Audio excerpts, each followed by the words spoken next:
200 தொகுதிகளில் ஜெயித்து விடுவோம் என திமுக சொல்வதுதான் இந்த ஆண்டின் மிகச்சிறந்த நகைச்சுவை என்று முன்னாள் அமைச்சர் செல்லூர் ராஜு விமர்சித்துள்ளார்.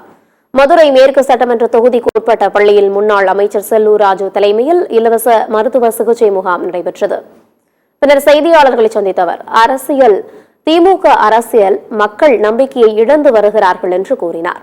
200 தொகுதிகளும் ஜெயித்து விடுவோம் என திமுக சொல்வது இந்த ஆண்டின் மிகச்சிறந்த நகைச்சுவை இதுதான் என்றும், பல அரசு ஊழியர்களின் நம்பிக்கையை திமுக அரசு இழந்துள்ளதெனவும் தெரிவித்துள்ளார்.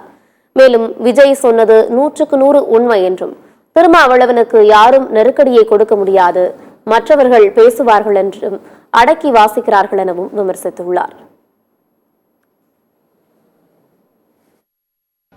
உண்மையிலே இந்த அரசு அப்புறப்படுத்த வேண்டிய அரசு என்பதும், இதில் என்ன வேடிக்கைன்னா, இந்த ஆண்டிலே மிகப்பெரிய ஜோக்கு ஒரு சொல்லுவாங்க இல்லையா, என்னென்னா இந்த அமைச்சர்கள் எல்லாம் சொல்கிறது, நம்ம முதலமைச்சர் சொல்கிறது 200 தொகுதிகளையும் ஜெயிச்சிருவோம், 200 தொகுதிகளையும் ஜெயிச்சிரும்.